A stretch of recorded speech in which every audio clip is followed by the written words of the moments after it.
Aplauda bem forte ao Senhor, o Rei da Glória.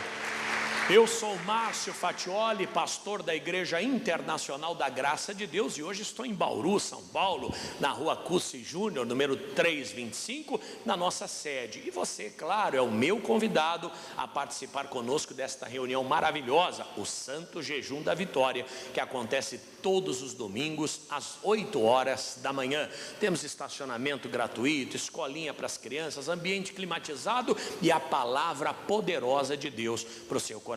Falando em palavra, vamos para Hebreus capítulo 11, versículo 1. A ferramenta do pedreiro é a colher de pedreiro, a ferramenta do motorista é o carro, a ferramenta do médico é o bisturi, é a injeção, a ferramenta do pastor é a Bíblia. A ferramenta de quem quer vencer na vida, seja ele pedreiro, motorista, pastor ou médico, é a fé. A fé tira você do patamar comum. A fé tira você da condição de igualdade com os demais. Porque todos os humanos são limitados pela matéria, pelo tempo, pelo espaço, pelo recurso, pela capacidade. Mas a fé nos leva ao impossível. Diga amém, gente. Olha o que diz Hebreus 11:1. Ora, a fé é o firme fundamento das coisas que se esperam e a prova das coisas que se não veem. O que é a fé? É uma convicção dentro de nós daquilo que ainda não chegou, mas vai chegar. E por outro lado também, ela é a prova daquilo que não existe, ou que ainda não se pode ver. O que ninguém consegue enxergar. A certeza que ninguém consegue ter, humanamente falando, ela é suprida pela fé, que preenche esse espaço. Então quando todos dizem vai dar errado, quem tem fé diz o quê? Vai dar certo. Quando todos dizem não existe, quem tem fé diz o quê? Existe sim. Quando todos dizem acabou, quem tem fé diz não, acabou de começar. Porque a fé te leva além, a fé te leva à frente. E essa fé, ela tem utilidade, além de produzir o impossível, ela precisa ser canalizada para aquilo pela qual ela foi criada. Porque Deus criou tudo que existe, inclusive a fé. Ela serve para muitas coisas, embora nós quase que nunca utilizamos, e quando utilizamos, utilizamos para coisas inúteis. A pessoa fala, eu tenho fé, pastor. Ah, você tem? Eu acredito que Deus existe. Isso é a fé mais inútil que você pode ter. Porque acreditar que Deus existe não muda em nada a sua vida, até porque se você não acreditasse, Ele continuaria existindo do mesmo modo. Quem perderia é você, quem perderia seria eu. Deus em nada perderia. Ai pastor, eu tenho fé, sabe? Quando eu oro, ai meu Deus, eu viro até o olho. Tem gente que ora e fica com o olho branco, arrepia. É para isso que serve a tua fé? Você está desperdiçando. Às vezes acontece na nossa vida, né? Alguém fala, eu vou jogar isso aqui fora. Você fala, mas isso é caríssimo. A pessoa não conhece, ela desperdiça.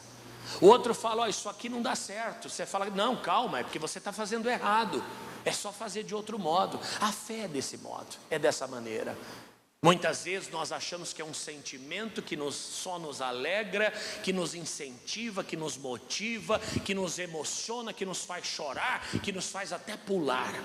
Não, isso seria muito pouco diante da grandeza de Deus e daquilo que Ele cria. Irmãos, a fé que está no teu coração, ela pode até te emocionar, te fazer vibrar, te fazer acreditar no Pai, mas ela é mais do que isso. Ela é o maior provocador de milagre que existe. Eu posso até dizer que é o último, porque só a fé produz milagre. A fé levanta alguém que está caído, a fé tira do fim da fila e coloca no começo. A fé cura, restaura, até mortos ela ressuscita. E não só mortos físicos, não. Mortos espirituais, mortos moralmente falando, mortos em qualquer situação. Amigo, a fé que há dentro de nós, ela é uma verdadeira arma, uma verdadeira bomba poderosíssima que Deus pode e quer usar para transformar a nossa vida num sucesso e no final nos dar a vida eterna. Por que estou falando isso? Porque a maioria das pessoas só usam a sua fé para mudarem de roupa. Ah, eu creio em Deus. Ah, é? E o que produziu na tua? Não, agora eu uso paletó e gravata. Não, agora eu frequento uma igreja. Ou agora eu levo uma Bíblia debaixo do braço. Irmãos, isso é o mínimo. Ou até o que nem deveria produzir. Tirando carregar a Bíblia, o resto é doutrina humana. Não muda a vida de ninguém, não melhora a fé de ninguém, não faz efeito nenhum. A fé, ela tem que produzir resultado. Diga comigo, a fé precisa produzir resultado. Se ela não produz resultado, ela se tornou inútil na nossa vida. E que resultados são esses? Lá na frente, Hebreus capítulo 11, lá no verso 32, só um pouquinho adiante. Nós denominamos o capítulo 11 de Hebreus do rol dos heróis da fé. Aqui estão registrados todos os milagres relevantes que foram marcados na Bíblia, falando de personagem por personagem. E lá no final, no versículo 32, o Senhor faz um resumo do que esta fé na vida destas pessoas produziu. Olha o que diz: que mais direi? Faltar-me-ia o tempo contando de Gideão, de Baraque, de Sansão, e de Jefité, e de Davi, e de Samuel, e dos profetas, os quais, pela fé, o que eles fizeram? Venceram reinos, praticaram a justiça, alcançaram promessas, fecharam as bocas dos leões, e que mais? Apagaram a força do fogo, escaparam do fio da espada, e da fraqueza tiraram força. Na batalha se esforçaram e puseram em fugida os exércitos dos estranhos. Aonde eu quero chegar? A fé, ela tem que produzir grandes obras na nossa vida. Você fala, pastor, na verdade, eu uso a minha fé porque eu quero armar uma rede, deitar e balançar de um lado para o outro. Então a fé foi a coisa mais inútil que Deus te deu, que você não usa para nada. Agora você fala, pastor, mas será que eu preciso de fato da fé? Aí é um outro assunto. Porque embora muitos de nós não utilizamos a fé para fechar a boca dos leões, para apagar o poder do fogo, para vencer reinos, para tirar força da fraqueza, nós precisamos dela. Não é porque você não usa que você não precisa. Sem a fé nós somos vazios, fracos. Sem a fé nós somos totalmente dependentes da fraqueza humana, da dúvida humana, da vontade humana. Agora, com a fé verdadeira, o seu voo é mais alto, diga amém. A morte não pode te deter. Governos, nações, crises, batalhas, até o diabo, tudo isso está debaixo dos teus pés, tudo pela fé. É aí que nós temos que entender o que ela realmente representa e significa. A fé, ela não faz de você automaticamente um ser superior, não é isso. Eu tenho fé, eu não passo por problemas. Eu tenho fé, eu estou livre das tentações, eu estou livre das crises, eu estou livre dos impostos. Agora o novo é o imposto sobre o trânsito. De onde vem tanta criatividade, gente? Vocês viram o novo imposto que vai sair agora? Esse é um outro problema que eu tenho. Eu falo com cidadãos, não com torcedores. Eu dei esse exemplo aqui já. Torcedor, você falar do Flamengo, quem é flamenguista, tem algum? Não? Está tudo preso. Quem é corintiano aqui? Então chama a polícia. Não, estou brincando. O Corinthians é o pior time do Brasil. Por quê, Fernando? É o melhor? Mas Corinthians só toma gol. É um torcedor. O cidadão é diferente. O cidadão fala, não, isso é um absurdo. Porque ele não é um torcedor fanático, alucinado, tapado. Ele é um cidadão crítico, fiscalizador. Ele não aceita qualquer coisa. Não é quem está fazendo, é o que está fazendo. E o que está fazendo é errado. E as pessoas às vezes não entendem. Não estou falando de político, não. Estou falando da realidade. Imposto sobre o trânsito, como é que é isso? Você pega seu carro. Aqui em Bauru acho que não chega, que o trânsito aqui é insignificante.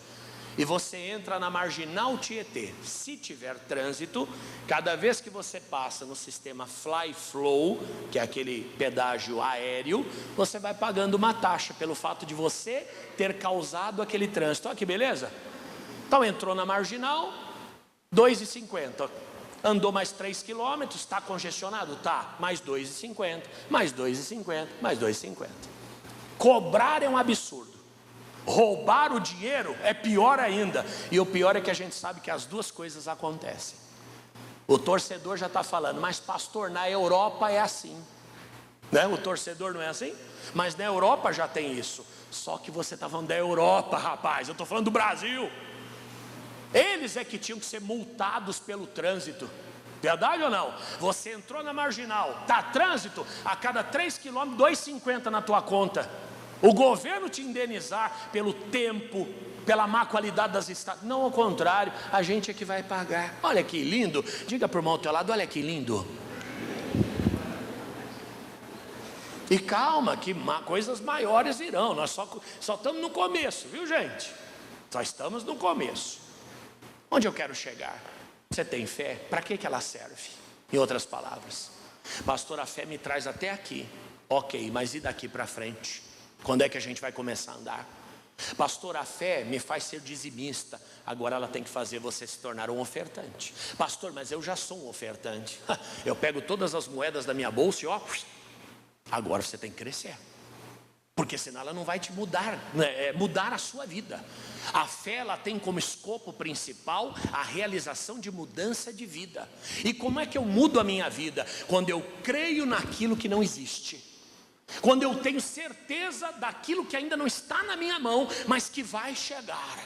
Quando eu consigo enxergar além do que as pessoas comuns enxergam. Porque se eu estou na fila do postinho de saúde e as minhas declarações são as mesmas do resto da clientela, eu não sou em nada diferente deles, eu sou só mais um. Se quando todo mundo diz que vai dar errado, eu concordo, digo é verdade, olha, vai dar errado. Agora é claro, né? Uma coisa é você acreditar que a coisa vai melhorar, e outra coisa é você ter senso crítico, né? Uma amiga minha, eu sempre falo isso aqui, começou a engordar. Eu falei para ela, se você continuar assim, você vai explodir. Ela é baixinha assim. Ela falou para mim, tá amarrado, pastor. Eu falei, amarra a boca. Se não amarrar a boca, não tem oração que emagrece, viu, gente? Uma coisa é você viver pela fé, outra coisa é você perder o juízo. Sabe o cartão que você vai passando desesperadamente? É pela fé, é em nome de Jesus. Olha, você vai preso. E lá na cadeia espero que você cante hinos a Deus perto da meia-noite. A fé não é isso. A fé não é tornar o homem, a mulher alucinado, alienado, totalmente submisso a tudo e a todos. Não é isso.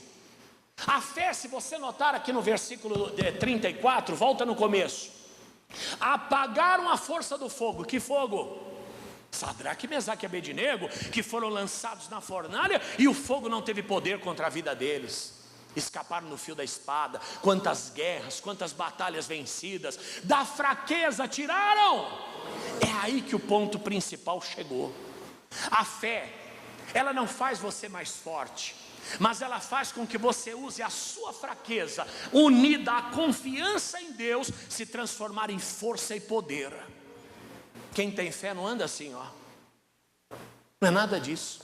Quem tem fé anda igual qualquer outra pessoa. Só que na hora da decisão, essa fé faz toda a diferença na vida dela. Eu fui visitar uma serva de Deus, estava em estado terminal já no hospital. E eu fui visitá-la. E eu disse, irmã, Jesus está cuidando de você. Ela disse, pastor, eu sei. E se hoje eu morrer, fechar os olhos, eu tenho certeza que Ele me espera do outro lado. Pergunto aos senhores, a morte pôde deter essa mulher? Nem a morte pôde detê-la. Esta é a fé que nós devemos ter no coração. Não a fé do desespero, a fé da vaidade. Eu tenho fé, eu sou melhor do que você. Não me toque. Eu sou superior, eu estou assim, meu voo é muito mais alto. Não, isso não é fé, isso é religiosidade misturado com loucura. A fé, ela torna você humilde, manso e humilde de coração como Cristo era. Mas por outro lado, ela faz de você mais do que vencedor. Diga aleluia. Independente do problema que você esteja passando, da luta que esteja vivendo. E digo mais, o problema de muita gente é não entender a função da fé, que é a certeza do que se espera e a convicção do que não se vê. Mas para que ela serve? Às vezes a gente pega aquele espremedorzinho de alho antigo, né? Lembra que você colocava o alho ali dentro e espremia? E no meio dele tem um pininho assim, um troço com um buraco. Para que serve aquilo? Para tirar caroço de azeitona. A maioria das pessoas nem sabem. Verdade. Às vezes a gente compra um produto, irmão, a gente não usa nem 50% do que ele oferece. Celular mesmo, celular tem tanta função que a gente não sabe. A gente usa como? Ligação, WhatsApp, e-mail, celular e para entrar na internet. Irmãos, ali tem tanta função. Dá para fazer pagamento com celular. Verdade. Você sabia que tem celular que ele tem a capacidade de carregar o outro? Você encosta um celular no outro, ele transmite energia de um para o outro. Quem sabia disso? Quem não sabia disso? Mas é isso. E tantas outras funções. Você pode colocar, por exemplo, a função soneca. Eu não sabia, eu achava que eu tinha quebrado o meu celular. Deu 7 da noite, ficou preto e branco a tela. E eu não conseguia fazer algumas funções. Eu falei, meu Deus, o demônio entrou no celular agora. Mas não, é uma programação que você faz, para quem não tem autocontrole, para que a partir daquela hora o celular vá desligando aos poucos, até a pessoa ser obrigada a parar o movimento ali. É uma função. Você pode programar o que as crianças veem, o que não vê. Você sabia que tem uma pasta no celular chamada pasta secreta? Você anda com o seu celular. Quem já ouviu falar em pasta secreta? Levanta a mão. Já ouviram? Já? Pasta secreta. Você baixa essa função e ele tem um ícone diferente de todos os outros, mas igual ao mesmo tempo. Pode ser um cachorrinho, pode ser um baúzinho, pode ser uma estrelinha, pode ser uma gota d'água, o ícone que vai na tela. E o que é que você faz com a pasta secreta? Em vez de você deixar os seus aplicativos do banco aparentes, você guarda eles na pasta secreta. Então um camarada que pegue o seu celular eventualmente, ele não vai achar os aplicativos lá, Itaú, Bradesco, Santander. Não, vai estar onde? Na pasta secreta. Ele olha lá os ícones e fala, não, isso aqui é joguinho, isso aqui é dominó. Mas atrás do dominó, quando você clica, é a pasta secreta onde os seus aplicativos do banco podem ser guardados. Então você vai lá, põe a tua senha, clicou na pasta, põe a senha, entrou no aplicativo do banco, só você tem acesso. Olha que coisa. Muitas vezes as pessoas não sabem que tem essas funções e são importantes. É para segurança, é para resguardo. Irmãos, a fé é a mesma coisa. Cheguei, comprei um terno, uma Bíblia, sou de Deus, faço parte da igreja. Eu canto até no coral. Enquanto a Bíblia fala de gente que apagou a força do fogo e colocou exército em retirada, a tua fé só te fez matricular no coral. O que está acontecendo? A gente está comendo só a beira desse mingau, meu irmão. Tem muita coisa para a gente aí. Agora vamos adaptar. Ninguém aqui vai ser lançado na fornalha de fogo. O tempo não é esse. Pelo menos ainda não. Ninguém aqui vai ser lançado na cova dos leões. Não, nunca. Mas hoje, quais são os grandes desafios da tua vida? Você fala, pastor, eu estou abrindo um negócio, eu não sei o que vai ser. Eu sei, Deus vai te dar vitória. Mas sabe qual vai ser o meio dessa vitória? A sua fé. Não tem outra maneira. O outro fala, pastor, eu tenho uma doença, eu não sei qual vai ser o fim. Eu sei, você vai vencer. E sabe qual vai ser a ferramenta? A sua fé. Pastor, minha crise conjugal, crise existencial, eu estou em depressão, medo, solidão, angústia, eu não sei o que fazer, eu estou sendo perseguido, eu sou ameaçado, eu estou sendo de toda maneira bombardeado. Foi para isso que o Senhor colocou a fé no teu coração, para que você vencesse essas batalhas.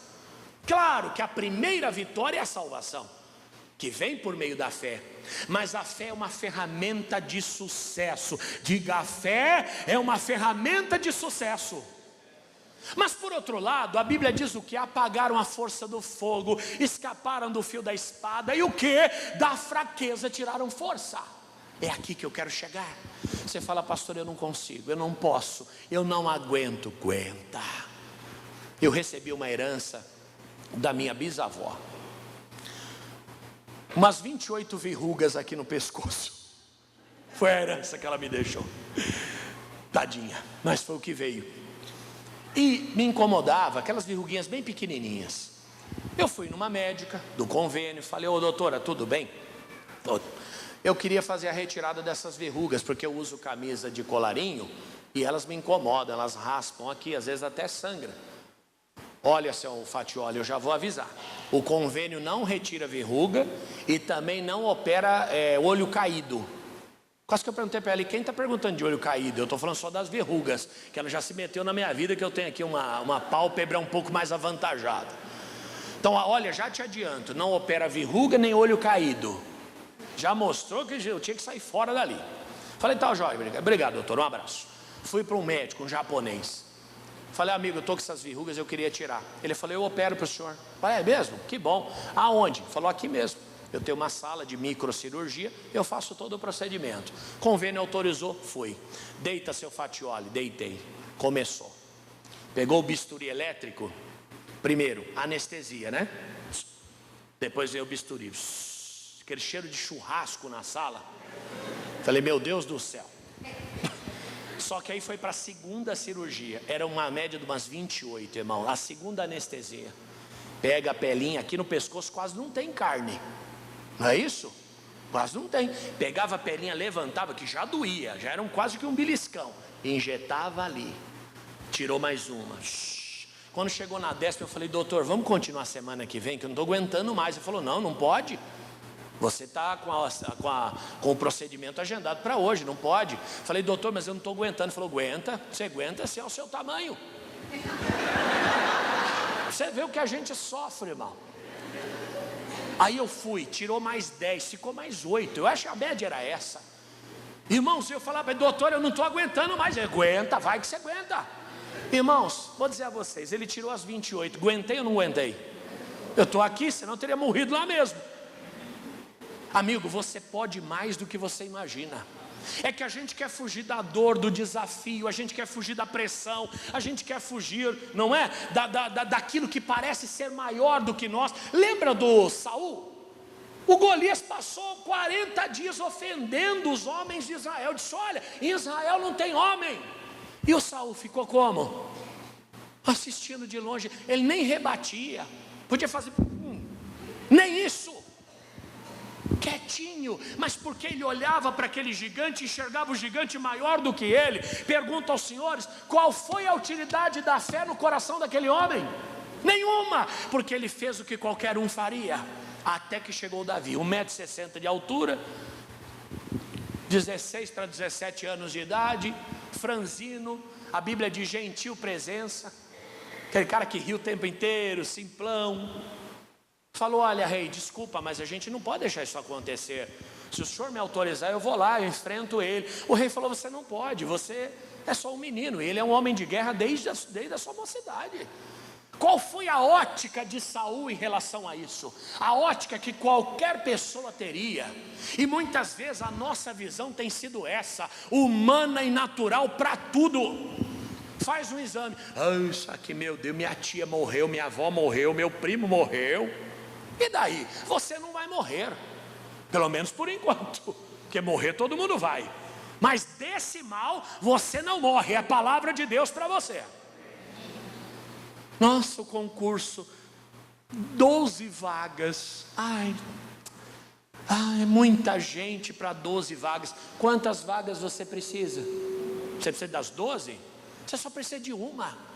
Agora, se você olhar como a maioria das pessoas olham, você realmente não vai para o desafio. Irmãos, esse desafio se estende a tudo na vida da gente. E a gente é mole mesmo por natureza. A gente quer o cômodo, a gente quer mais ou menos viver como o curso do rio. Você já viu o rio subindo montanha? Nunca vai ver. Você pega o Rio São Francisco, ele nasce em Minas Gerais. Nasce em Minas Gerais, passa pelo Vale do Paraíba, Vale do Paraíba não, passa por todo o estado de Minas Gerais, contorna o Nordeste, e ele vai morrer lá na divisa da Bahia com Sergipe. Pastor, por que ele dá essa volta toda? Porque o rio não aceita desafios. Ele vai só pelo plano, ou por aquilo que é descida. O rio Tietê. O rio Tietê só chega até aqui, porque aqui é descida em relação a São Paulo. Talvez por isso a temperatura, estamos mais baixo do que o resto do estado. Senão o rio Tietê não viria para cá. Amigo, a vida de muitos servos de Deus é assim. Ele crê em Deus, ele tem dentro uma força tremenda, mas o máximo que ele consegue é falar em línguas com isso. É claro que o dom de línguas é maravilhoso, sentir a presença de Deus é maravilhoso, mas você precisa começar a tirar força da tua fraqueza. Você precisa começar a colocar em fugida os exércitos estranhos. Vai para a guerra, meu irmão. Pastor, então tá bom, vou sair daqui hoje, vou uma briga com todo mundo que eu encontrar pela frente. Não é isso. Olha para aquele exame da diabetes e diga: você não tem poder contra a minha vida. Aquela ameaça: Satanás, você não vai tirar a minha paz nem a minha alegria. Olhe para aquela empresa que está em dificuldade financeira e diga: Senhor, eu vou mudar a história disso aqui, o Senhor vai me fazer vencer. O medo é o maior inimigo do vitorioso, irmão. Não é outra coisa, não é falta de dinheiro, não é falta de capacidade, não, é o medo. Porque o medo limita, o medo são algemas invisíveis. Diga: sai medo da minha vida. Da fraqueza tiraram força. Isso é bíblico. Porque o próprio apóstolo Paulo disse: quando estou fraco, é aí que sou forte. No dia que você olhar para a situação que você está vivendo, ou qual foi Deus que permitiu você passar por isso, ou chegar a esse lugar, e você disser assim: eu não tenho força, nem capacidade, nem habilidade e nem condições, posso dizer a você que o seu currículo tem grande chance de ser aprovado pelo Senhor. Sabe por quê? Porque esse era o currículo de todos os heróis da fé. Se você pegar os nomes que estão aqui em Hebreus 11, desde Abraão até o último nome, você vai perceber que nenhum deles se sentiu preparado. Lembra de Moisés? Senhor, eu sou gago, eu tenho língua presa, língua pesada. O Senhor falou: não interessa, é você que eu quero. Deus, manda meu irmão Arão, ele fala melhor do que eu, ele tem habilidade, ele é sacerdote. Moisés, é você que eu quero. O Senhor pega esse homem mesmo sem ele acreditar, e o Senhor dá a ele capacidade. Ele ainda não acreditava. O Senhor falou para ele: o que você tem na mão? Eu tenho um pedaço de pau. Joga no chão. Ele jogou, e aquele pedaço de pau virou uma cobra. Ele fugia da cobra. O Senhor falou: pega agora. Ah, é?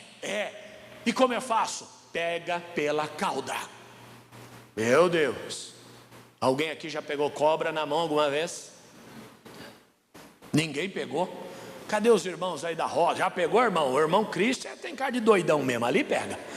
Mas não é só ele não. Cadê o irmão Paulo? Nunca pegou cobra, irmão Paulo Pedreiro? Esse aí é mestre de obras, homem destemido. Deixa eu ver quem mais, Paulo. Você pegou cobra, reverendo Fernando, com essa cara de almofadinha? Ali tem cara de promotor de justiça, com oficial de justiça. Você acha que anda no meio do mato? Não anda nada. Mas pegou, e como foi que você pegou? Pela cauda? E não morreu? Moisés, muito prazer. Nunca se pega uma cobra pela cauda. Você pega pela cabeça, e tem que ser bote certo. Pá! Porque se você pegar pela cauda, o que ela vai fazer? Ela inclina e vira, inclina e morde, pica. Irmãos, é assim na vida. Você fala: pastor, como é que eu vou fazer se eu não tenho dinheiro? Moisés podia ter dito a mesma coisa: como é que eu vou pegar essa cobra pela cauda? É uma loucura isso. Irmãos, a loucura de Deus é mais sábia do que a sabedoria dos homens. Quando o Senhor colocar alguma coisa na tua mão, lembra que Ele não erra, nunca errou e nunca errará. Tudo que está na tua mão é porque Ele sabe que você tem condições de vencer, tem condições de executar e tem condições de fazer, não por sua própria força. Vamos lá para Jeremias 1, do 1 ao 9. Preguei isso aqui na sexta-feira, achei muito lindo. Comecei dizendo que a fé é a certeza das coisas que se espera e a convicção daquilo que não se vê. Mas a fé não é um bibelô, não é um objeto de admiração. A fé é uma ferramenta que todo vencedor precisa usar. E usar para quê? Para aquilo que ela foi criada, que é produzir obras maravilhosas. A primeira grande obra é a salvação. A segunda grande obra são os milagres que a fé tem poder de operar. Mas por que muitas vezes esta fé ela está inoperante dentro de nós? Porque nós somos acomodados e preguiçosos. Irmãos, para tirar um documento, a gente leva 1 ano. Você passa 1 ano dizendo que vai, para depois ir. É isso ou não é? Você fala, meu RG está velho. Há quantos anos esse RG está velho? Ele só não está mais velho que você. Até porque você tem ele, você está aqui nesse mundo há mais tempo que o seu RG. Mas se ele está velho, tem que ser trocado. Sabia que um RG tem validade de 10 anos? Eu falei que o seu RG só não está mais velho que você. Ninguém gostou pelo jeito, né? Mas é a verdade. Quer dizer, e pior que me dando vontade de espirrar no meio da pregação. Eu estou velho mesmo, viu, irmãos? Resumindo, você está com aquele RG e você não troca, porque você adia. Sabe quando você vai experimentar a negligência, o resultado dessa acomodação? No dia que você for embarcar num voo e não aceitarem teu RG. Mas como assim? Aí começa, né? Aí vai parar tudo no barracos de família. Mas por quê? Porque não tem coragem de agendar no poupa-tempo e fazer a segunda via do documento. Posso ser profeta aqui? Tem gente que perdeu o documento e nem tem mais. Você não tirou ainda. Daqui a pouco tem um contrato para você assinar. Ó, tem que assinar amanhã, senão vai perder. Ai, onde é que está o meu RG? Não tem. Verdade. O histórico escolar formou na faculdade e nunca voltou lá para buscar o certificado, o histórico. Quer dizer, como é que você quer que Deus te leve a lugares maiores se nem as coisas básicas a gente está fazendo? Ó, porque eu arrumo briga. O preguiçoso não gosta de ouvir isso. E ainda ele sai daqui falando, eu vou na igreja para ouvir falar de RG. Não, você está aqui para ouvir falar de saia do comodismo, porque Deus quer abençoar a sua vida. Comércio, lâmpadas todas queimadas, aquela escuridão, só está você sentado lá no fundo esperando alguém entrar. Quem vai entrar naquela biboca? Tudo sujo, escuro, mal arrumado, um gato dormindo em cima da mesa. Como é que aquele comércio vai dar certo? Oh, mas Deus, o Senhor falou que o meu restaurante daria muito bem. Você comeria no seu restaurante se não fosse você que fizesse? Como é que vai dar certo? Você trabalha numa empresa, você não se qualifica, o tempo está passando e você é o mesmo. Pastor, eu me formei no Senai. Quando? 1965. Seu professor já virou nome de rua. Você acha realmente que numa eventual possibilidade de promoção você vai ser escolhido? Ah, pastor, eu faço campanha na igreja, eu tomo banho com sabonete. E uma coisa por acaso substitui a outra? A sua fé, ela tem que ser tão poderosa a ponto de ser capaz de tirar você do sofá e levar você a renovar os seus documentos, e levar você a atualizar o seu comércio, os seus produtos, a levar você a viver uma vida extraordinária. É essa fé que nós precisamos ter. Mas a fé que não pode o pouco, não vai poder o muito, gente. Porque tudo tem um começo. Lembra que pregamos aqui? Considerai os pequenos começos. Como é que uma empresa começa? Pesquisando o produto. Uma empresa começa com alguém que tem coragem de pegar o que tem e começar com aquilo que tem. Eu tive um amigo em São José, se transformou num grande empresário. Esse cidadão perdeu o emprego e ele conhecia um amigo que era dono de uma transportadora.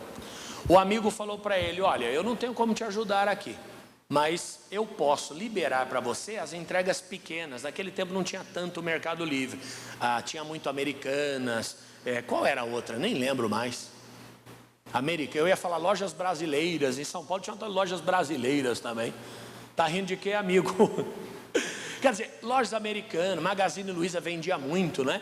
Então esse amigo falou para ele, olha, eu posso te dar a você as entregas pequenas. O cara falou, se você tiver um carro, você vai. Ele não disse nada, falou, não, ótimo, você já me ajuda. Irmãos, ele não tinha carro, ele fazia as entregas de ônibus.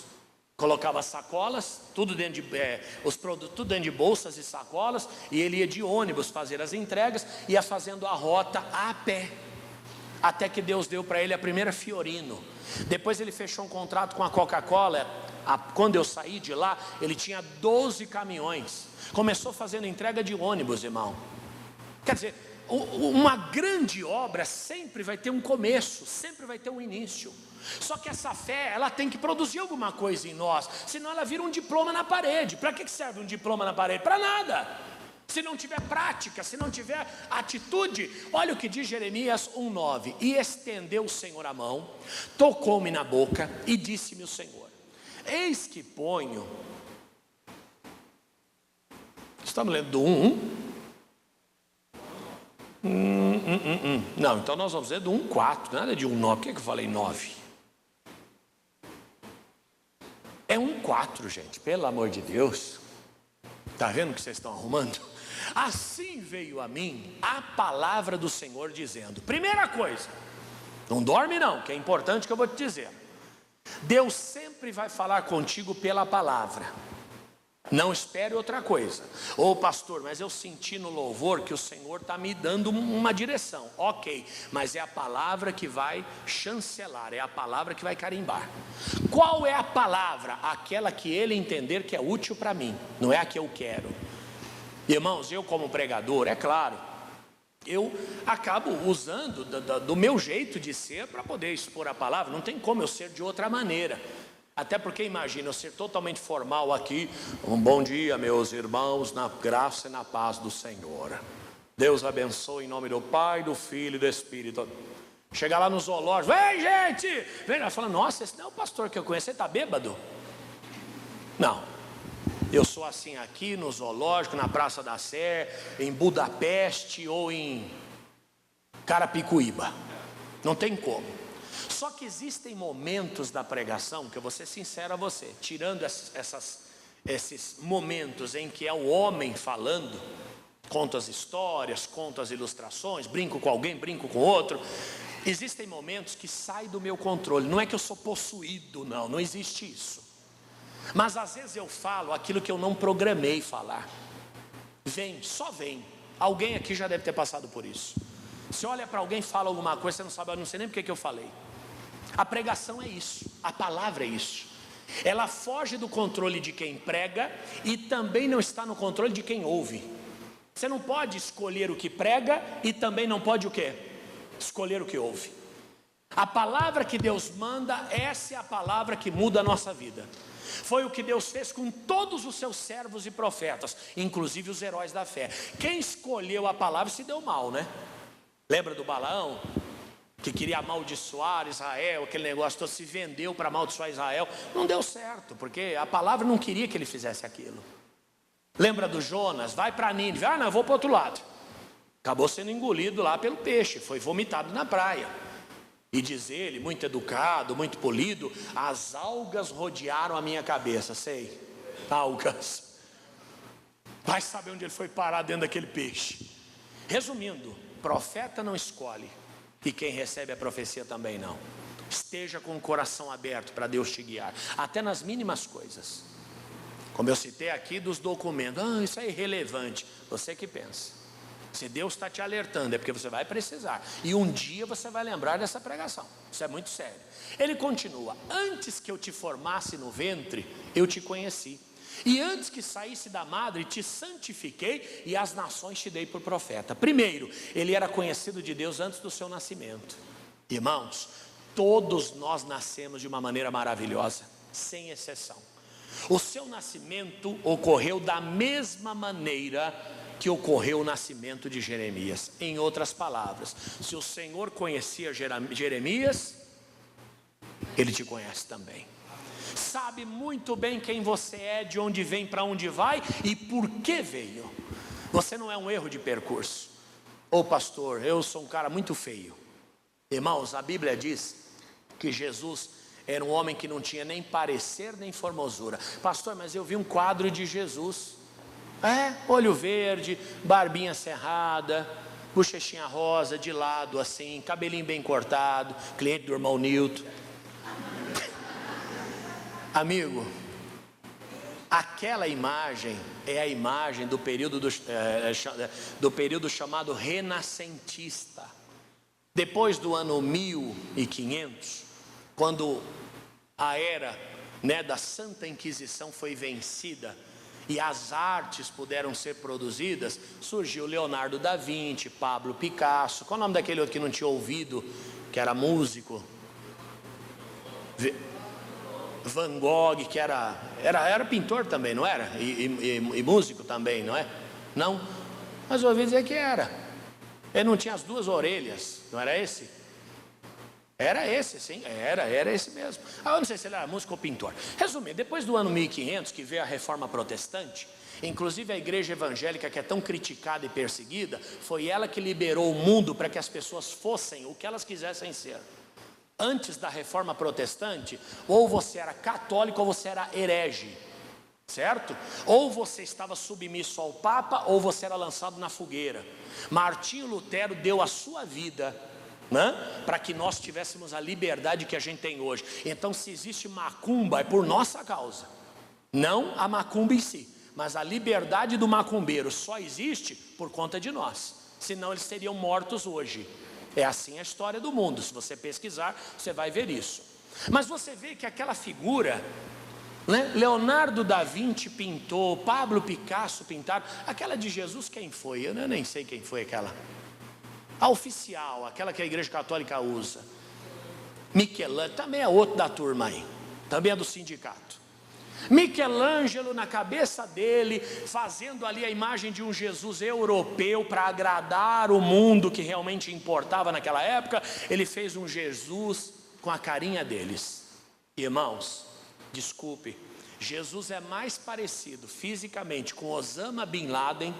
Lembra daquela criatura abjeta? Jesus tinha aquela cara, nunca a cara dos quadros. Então esquece. Ai, pastor, eu não consigo, sabe, porque eu não tenho boa aparência. O rei do universo não se preocupou com isso não, irmãos. A qualidade, ela se sobrepõe à aparência, pode ter certeza disso. Às vezes você ouve alguém que faz maior sucesso na internet, quando você vai ver, você fala, eu não acredito que é esse cara. Parece que ele está do avesso, mas é ele. Mas porque as ideias são coerentes, é uma pessoa entendida, estudada, não se preocupe não. Agora o ruim é quando a gente só tem a aparência. Aí o resto não vale nada, viu, gente? Se a gente só tiver a aparência, não chega a lugar nenhum. Você fala, pastor, então tá bom, agora eu vou virar uma bucha de canhão. Também não é isso. Pegue o que você tem e faz o melhor que puder. Penteie o cabelinho, não é verdade? Faz o asseio, toma seu banhinho, passa o perfume Jequiti, vai ser um sucesso. A partir daí, Deus vai construir sobre a sua vida a sua história. Ele te conhece, você não é obra do acaso, você é uma pessoa extremamente importante para Deus e para a sua obra. E ele continua, te santifiquei e as nações te dei por profeta. Pastor, tudo bem, Jeremias era um herói da fé, só que ele foi santificado, não é o meu caso. Como não? Santificar vem da palavra santo. Santo significa separado. Uma vez que você foi separado pelo Senhor desse mundo, você está santificado por Ele. Nós não temos natureza de santidade como Deus. A natureza de Deus é de santidade, a nossa não. A nossa natureza é a natureza adâmica, pecaminosa. Mas Ele te chamou e falou, sai daí, vem para cá. E aqui nós estamos, diga glória a Deus bem alto. E diz mais, e as nações te dei por profeta. Como assim, pastor? Eu sou profeta de quê? Você é profeta de uma nação, como Abraão era pai de uma nação. Pastor, que nação que Abraão era pai? De que nação Abraão foi pai? Bem forte. De que nação? Não, no começo. De que nação Abraão era pai? Abrão. Depois ele virou Abraão. Abrão significa pai de nação. Abraão significa pai de nações. Ele começa como Abrão. Qual nação ele era pai? Bem alto.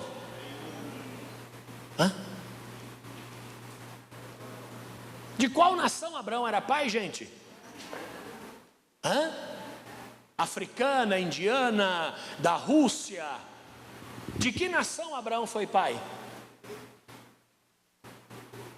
Mas fala alto, você está... Dos hebreus, exatamente. Abraão foi pai da nação hebreia, diga amém. Essa nação começou com quantas pessoas? Uma. seu filho chamado Isaque. Hoje você é pai de nação? Claro que é. Que nação é essa? A tua família, que você foi chamado por Deus para cuidar, para ensinar, para doutrinar, para salvar, para santificar, para levá-los a Cristo, e não só a Cristo, para levá-los a uma vida vitoriosa. Então, primeiro, você é conhecido desde o nascimento. Segundo, Ele te santificou. E terceiro, você é profeta da nação que Deus te deu. Aleluia! Só que depois disso, olha o que diz o verso 6. Então disse eu: ah, Senhor Jeová, eis que não sei falar, porque sou o quê? Todo mundo cai nessa vala. O Senhor fala: olha, eu vou te levantar, você vai ser um grande empresário. Eu, o mais pobre da família mais pobre, do bairro mais pobre, da cidade mais pobre, do país mais pobre. Exatamente, você. Nós temos o fundador da Tesla, qual é o nome dele? O Elon Musk. Ele é americano? Ele é o quê? Da África do Sul, um dos homens mais ricos do mundo. Amigo, Deus faz o impossível. Se você notar, já fiz o panorama aqui do Evangelho. Jesus nasce em Jerusalém. A igreja inicialmente se focou em Roma, porque Paulo e Pedro moravam ali, ficaram ali no fim das suas vidas. Então o início da igreja foi ali. Só que se você observar, a reforma protestante que trouxe a igreja para o Evangelho aconteceu na Alemanha. O avivamento pentecostal aconteceu nos Estados Unidos. E a maior igreja do mundo está na Coreia do Sul. Como é que pode isso? São lugares totalmente remotos e diferentes. Mas é assim que Deus faz. Você fala: pastor, minha família nunca teve, agora vai passar a ter, porque Deus vai usar você. Pastor, minha família nunca foi, agora vai passar a ser, porque Deus vai usar a tua vida. E se você se sente pequeno, incapacitado, o seu currículo é o perfeito. Porque Jeremias também se sentiu assim. Falou: eu sou uma criança. Só que a fé que esse homem tinha fez com que ele aceitasse as palavras de Deus para ele. Não diga eu sou uma criança. Olha o verso 7, vai à frente. Mas o Senhor disse: não digas eu sou uma criança, porque aonde quer que eu te enviar, irás, e tudo quanto te mandar, dirás. Em outras palavras, amigo, você é a carcaça, eu preencho você com o meu Espírito Santo. E quando a gente olha no espelho, a gente enxerga a carcaça mesmo. Você fala: eu vou fazer a prova mais difícil da minha vida, eu vou ir atrás do sonho mais difícil da minha vida, eu estou vivendo a pior fase da minha vida. E quando você olha no espelho, você fala: meu Deus, esse sou eu. E eu vou dizer a você, quem tem essa habilidade não está ruim não, está muito bem. O ruim é quando a gente não se enxerga e acha que é alguma coisa. Esse é o problema. Falei aqui na sexta-feira, a Lívia trabalhou muito tempo com canto, né? Antes da psicologia. Hoje você dá aula de canto ainda? Para algumas pessoas. Trabalhou muito tempo com canto. E às vezes a pessoa chegava para ela, a primeira pergunta: você já canta?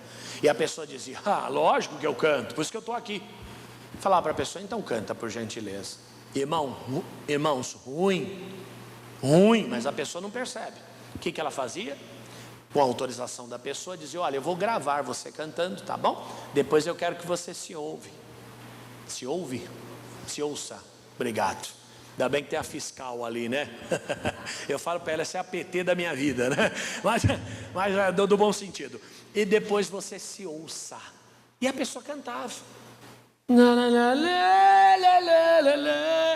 Irmãos, quando a pessoa voltava no outro dia, dizia: realmente eu tenho que melhorar bastante. Porque às vezes a gente canta, mas não consegue se ouvir, a gente não se enxerga. Amigos, e quando eu e você, nós nos enxergamos como devemos nos enxergar, a gente conclui que é só uma criança. A gente conclui que não tem força. Eu lembro da oração de Josafá: Senhor, está diante de nós essa grande multidão, não temos força contra eles e não sabemos o que faremos, porém a nossa confiança está posta em Ti. Deus não quer você um herói autônomo, Deus quer você um herói nas mãos dEle. Diga amém. Se você criar outra expectativa, você vai se enganar. Não, porque eu sou infalível agora. Não, agora eu sou o cara. Agora tudo vai dar certo, porque eu estou preparado, eu estou habilitado, eu estou... Irmão, você não vai chegar a lugar nenhum, porque a tua fé, ela não tem que produzir vaidade nem orgulho. A tua fé tem que produzir confiança no Senhor.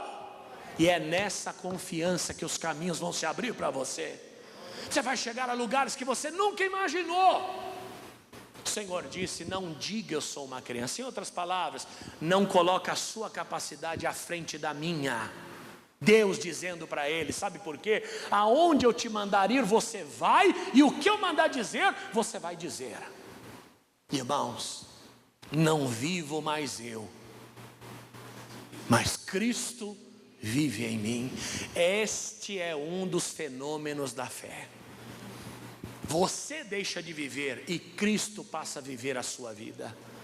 E a partir de então, a sua fé, voltando ao início, ela deixa de ser um instrumento de careta, ela deixa de ser um sentimento, ela deixa de ser algo que a gente tem e acha bonito, e ela passa a produzir milagres extraordinários na sua vida. E quando é que esta fé passa a produzir esses milagres? Quando você deixa de lado a sua pequenez e confia plenamente na grandeza do Senhor. E esse Deus grande vai te abençoar nesta manhã de uma forma poderosa. Só quem crê diga graças a Deus. Saia do comodismo, aceite os desafios. Pastor, não dá, a conta não fecha, o dinheiro não alcança, minha sabedoria não suporta, meu corpo, minha idade. Ei, pastor, eu estou com a idade. Irmãos, os heróis foram chamados com 80, 90 anos. Com 80, 90 anos. Se não me engano, Moisés, com 75 anos, Deus chamou. Quem tem 75 aqui? Quem tem 70? 71, 72, 73, 74, 70, ninguém com 75, 76, 77, cadê? E seu currículo pode ser pego a qualquer momento, viu? A obra não parou, porque quando para a gente o fim chegou, para Deus é só o começo. E se levante, o Senhor vai te usar tremendamente nessa terra. Diga, eu vou vencer, e pode aplaudir o nome de Jesus. Oh, glória a Deus! Eu sou o Márcio Fatioli, quero você comigo aqui no próximo domingo às 8 horas da manhã na Cusi Júnior 325, no centrão da cidade de Bauru. Aplauda Jesus mais uma vez. Em o nome de Jesus, em o nome de Jesus, você triunfará.